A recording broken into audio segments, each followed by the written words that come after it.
Hi friends, कैसे आप सब। उम्मीद करते हैं अच्छा ही होंगे। तो आज हम लोग देखने वाले हैं एसएससी जीडी के सेट नंबर 2 को, और यह प्रीवियस ईयर क्वेश्चन है जो कि प्लेटफॉर्म बुक से है। तो चलिए आज के सेट को शुरू करते हैं। आज सेट नंबर दूसरा है और आज का पहला क्वेश्चन है कि स्किल इंडिया मिशन की अभिशासन परिषद की अध्यक्षता डैश करते हैं, यानी कौन करते हैं। यह प्रधानमंत्री करते हैं। ऑप्शन नंबर बी से हो जाएगा, प्रधानमंत्री। और स्किल इंडिया मिशन की शुरुआत 15 जुलाई 2015 ईस्वी में हुई थी। कब हुई थी? 15 जुलाई 2015 ईस्वी में स्किल इंडिया मिशन की शुरुआत हुई थी। और यह जो है यह एक सरकारी योजना है। कौन सा योजना है? यह सरकारी योजना है। अगला नंबर क्वेश्चन को देखते हैं कि सदनम पीवी बालकृष्णन को किस नृत्य शैली के लिए संगीत नाटक अकादमी पुरस्कार दिया गया। पीवी सदनम बालकृष्णन को किस नृत्य शैली के लिए संगीत नाटक अकादमी पुरस्कार दिया गया? तो यह कथकली नृत्य के लिए। ऑप्शन नंबर डी से हो जाएगा कथकली नृत्य शैली। और कथकली नृत्य शैली जो है यह कहाँ का है नृत्य? तो केरल का है। कथकली नृत्य शैली कहाँ का है? केरल का है। और केरल का यह शास्त्रीय नृत्य है। और कथकली नृत्य से ही रीता गांगुली संबंधित है। क्वेश्चन पूछा गया है कि रीता गांगुली किससे संबंधित है, यानी किस नृत्य से। तो इसका राइट आंसर हो जाएगा कथकली, केरल से। अगला नंबर क्वेश्चन है कि मानव शरीर में भोजन एक सतत नली से गुजरता है जो डैश से प्रारंभ होकर गुदा तक जाती है। तो यह मुख गुहिका या मुख गुहा से प्रारंभ होकर गुदा तक जाता है। भोजन इसी से होकर गुजरता है। और मानव की जो आहार नाल की लंबाई होती है वह लगभग 30 फीट होती है।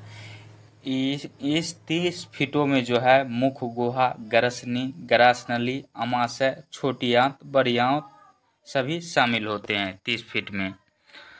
अगला नंबर क्वेश्चन है कि महात्मा गांधी नई श्रृंखला यानी नया जो नोट जारी किया गया है, तो 50 रुपया के बैंक नोट का आधार रंग है। तो 50 रुपया के नोट का आधार रंग किस प्रकार का होता है? फ्लोरोसेंट नीला होता है। फ्लोरोसेंट या इसी को लिखा रहता है फ्लोरोसेंट नीला या फ्लोरोसेंट ब्लू। तो इसका राइट आंसर जो है ऑप्शन नंबर सी से हो जाएगा। 500 रुपया के नोट किस प्रकार का होता है, किस रंग का होता है? स्लेटी रंग का होता है, यानी स्टोन रंग का होता है, पत्थर रंग का होता है। अगला नंबर क्वेश्चन है कि निम्न में से रेडॉक्स अभिक्रिया की पहचान कीजिए। इनमें से आपको रेडॉक्स अभिक्रिया की पहचान करना है। तो सबसे पहले रेडॉक्स अभिक्रिया होता क्या है? वैसी अभिक्रिया है जिसमें ऑक्सीकरण तथा अपचयन की क्रिया जो है एक साथ संपन्न होती है, उन्हीं क्रियाओं को रेडॉक्स अभिक्रिया कहते हैं। इसका दूसरा नाम है ऑक्सीकरण अपचयन अभिक्रिया, क्योंकि इनमें ऑक्सीकरण और अपचयन अभिक्रिया साथ साथ होती है। तो इसका राइट आंसर इस प्रकार ऑप्शन नंबर बी से हो जाएगा। अगला नंबर क्वेश्चन है कि तमिलनाडु के तट पर अधिकतर वर्षा डैश और डैश के दौरान होती है। तमिलनाडु तट पर अधिकतर वर्षा जो होती है अक्टूबर और नवंबर के दौरान होती है। अक्टूबर और नवंबर के दौरान होती है। सबसे ज़्यादा वर्षा जो होता है वह मासिनराम मेघालय में होता है। और सबसे कम वर्षा जो होता है वह लेह लद्दाख में होता है।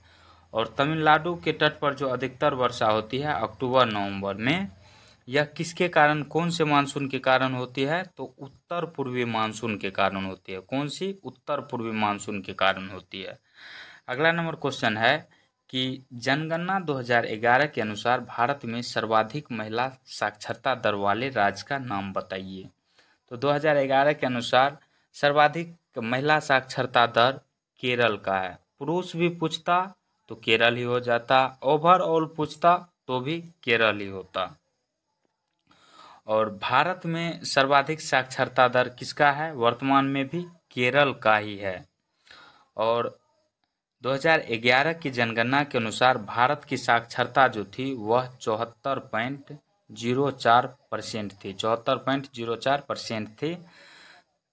और पुरुष साक्षरता कितना था? 82.14% था पुरुष साक्षरता दर, और महिला था 65.46% था।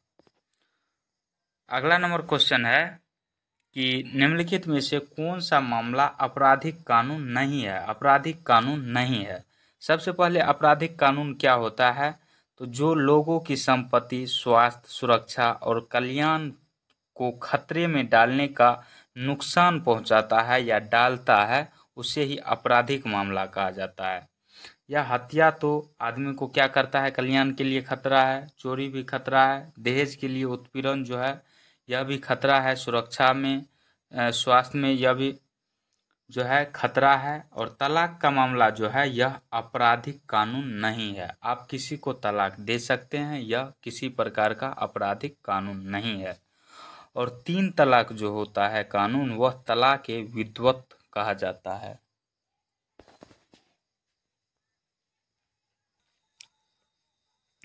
अगला क्वेश्चन है कि 5वीं पंचवर्षीय योजना और 6ठी पंचवर्षीय योजना के बीच की योजना कहलाती है। 5वीं पंचवर्षीय योजना और 6ठी पंचवर्षीय योजना के बीच की योजना क्या कहलाती है?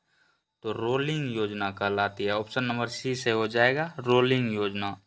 और 5वीं पंचवर्षीय योजना की अवधि जो थी वह 1974 से 1978 तक था। कितना था? 1974 से 78।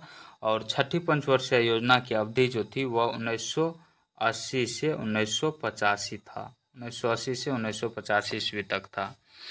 अगला नंबर क्वेश्चन है कि महाशिवरात्रि हिंदू देवता भगवान शिव के सम्मान में हिंदू माह डैश में मनाई जाती है। यानी महाशिवरात्रि कौन से महीना में मनाया जाता है? तो यह फागुन माह में मनाया जाता है। ऑप्शन नंबर सी से हो जाएगा, फागुन। और इसी दिन जो है यह क्यों मनाया जाता है? तो भगवान शंकर और माता पार्वती के विवाह के उपलक्ष्य में जो है महाशिवरात्रि मनाया जाता है। और इसी दिन शिव और पार्वती माता की झांकियां निकलती है, बाराती की झांकियां निकलती है। अगला नंबर क्वेश्चन है कि बैडमिंटन में प्रत्येक खेल में कितने अंक होते हैं? तो प्रत्येक खेल में बैडमिंटन में जो होते हैं 21 अंक होते हैं। ऑप्शन नंबर डी से हो जाएगा, 21 अंक। एक मैच को जो है 3 भागों में विभाजित किया जाता है, जिसमें से प्रत्येक मैच का कुल अंक जो होता है वह 21 अंकों का होता है। और क्वेश्चन पूछा जाता है कि बैडमिंटन से रिलेटेड आधुनिक बैडमिंटन का जो शुरुआत हुआ था या विकास हुआ था किस देश में हुआ था? तो वह हुआ था इंग्लैंड देश में। आधुनिक बैडमिंटन का विकास इंग्लैंड में हुआ था। अगला नंबर क्वेश्चन है कि निम्नलिखित में से कौन ब्रिटिश भारतीय सिविल सेवा में भर्ती होने वाले पहले भारतीय थे? पहले भारतीय की बात किया गया है यहाँ पे, तो इसका राइट आंसर हो जाएगा Satyendra Nath Tagore. Option number C से हो जाएगा, सत्येंद्र नाथ टैगोर। और इन्होंने कब पास किया था सिविल सेवा की परीक्षा? 1864 ईस्वी में पास किया था। कब किया था? 1864 ईस्वी में। और सिविल सेवा की परीक्षा जो हुई थी सर्वप्रथम लंदन में आयोजित की गई थी। कहाँ की गई थी? लंदन में आयोजन की गई थी 1855 ईस्वी में। कब? 1855 ईस्वी में। अगला नंबर क्वेश्चन है कि भारतीय संविधान का कौन सा अनुच्छेद प्राण और दैहिक स्वतंत्रता का संरक्षण से संबंधित है? तो अनुच्छेद 21 प्राण और दैहिक स्वतंत्रता से संबंधित होता है। ऑप्शन नंबर बी सही हो जाएगा।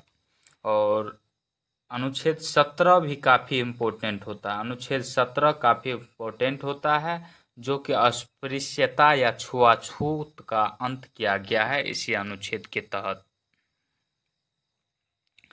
अगला नंबर क्वेश्चन है कि निम्नलिखित में से कौन सा आंध्र प्रदेश का शास्त्रीय नृत्य है? आंध्र प्रदेश का शास्त्रीय नृत्य जो है वह कुचिपुड़ी है। ऑप्शन नंबर ए से हो जाएगा। मणिपुरी जो है यह मणिपुर का शास्त्रीय नृत्य है। भारतनाट्यम जो है यह तमिलनाडु का शास्त्रीय नृत्य है। मोहिनी अट्टम जो है केरल का शास्त्रीय नृत्य है। अगला नंबर क्वेश्चन है कि अर्थव्यवस्था के प्रत्येक क्षेत्रक द्वारा जीडीपी में किए गए योगदान से डैश तैयार किया जाता है, यानी कौन सा ढांचा तैयार किया जाता है, तो अर्थव्यवस्था का ढांचा तैयार किया जाता है। ऑप्शन नंबर डी से हो जाएगा। नेक्स्ट क्वेश्चन है कि ओलंपिक में भारत के प्रथम ध्वजवाहक का नाम क्या था। ओलंपिक में भारत के प्रथम ध्वजवाहक का नाम था पुरमा बनर्जी। ऑप्शन नंबर बी से हो जाएगा, पुरमा बनर्जी। और लंदन पहला ऐसा शहर है जिसने 3 ओलंपिक खेलों का मेजबानी किया था। 3 ओलंपिक खेल कब कब हुआ था? 1908 का मेजबानी किया था लंदन, उसके बाद 1948 का मेजबानी किया था, उसके बाद 2012 ईस्वी का मेजबानी किया था। अगला नंबर क्वेश्चन है कि निम्नलिखित में से किसे सितंबर 2022 में त्रिपुरा यानी भारत से राज्यसभा सदस्य के रूप में निर्वाचित किया गया था। तो त्रिपुरा से जो है राज्यसभा सीट की संख्या 1 है और यहाँ से जो है राज्यसभा के सदस्य के रूप में किसे नामित किया गया था, तो विप्लव कुमार देव को। ऑप्शन नंबर सी से हो जाएगा। क्वेश्चन ये भी पूछा जाता है कि त्रिपुरा में राज्यसभा सीटों की संख्या कितना है, तो वह 1 है। और राज्यसभा की संरचना का वर्णन अनुच्छेद 80 में किया गया है। राज्यसभा की संरचना का चर्चा जो है कितना अनुच्छेद में किया गया है? अनुच्छेद 80 में किया गया है। इसके बाद है अक्टूबर 2022 के अनुसार भारतीय कम्युनिस्ट पार्टी के महासचिव कौन है। अक्टूबर 2022 के अनुसार पूछ रहा है, भारतीय कम्युनिस्ट महापार्टी के सचिव जो हैं वह डी राजा हैं। ऑप्शन नंबर डी से हो जाएगा, डी राजा। और भारतीय कम्युनिस्ट पार्टी की जो स्थापना की गई थी तो वह एम.एन. राय के द्वारा की गई थी। किसके द्वारा? एम.एन. राय के द्वारा। और भारतीय कम्युनिस्ट पार्टी का गठन जो हुआ था वह 25 दिसंबर 1925 ईस्वी को किया गया था। कब किया गया था? 25 दिसंबर 1925 ईस्वी को। नेक्स्ट क्वेश्चन है कि श्वेनस्तांग या इसे ही पढ़ा जाता है हेनसांग के अनुसार नालंदा बौद्ध मठ डैश के नए प्रवेशकों से कठिन प्रश्न पूछते हैं जिसका उत्तर देना बहुत कठिन होता है। तो यह बौद्ध मठ के द्वारपाल के नए प्रवेशकों से कठिन प्रश्न पूछते हैं। किनसे? द्वारपाल से। ऑप्शन नंबर ए सही हो जाएगा। और ह्वेनसांग जो थे यह नालंदा विश्वविद्यालय में छात्र और शिक्षक के रूप में दोनों के रूप में अपनी भूमिका का निर्वहन किए थे। कौन? ह्वेनसांग, छात्र और शिक्षक दोनों के रूप में। और आज का अगला क्वेश्चन और लास्ट क्वेश्चन है कि घुमंतु पशुचारण में चरवाहे अपने जानवरों के साथ एक स्थान से दूसरे स्थान पर डैश के लिए निर्धारित मार्गों से भ्रमण करते हैं।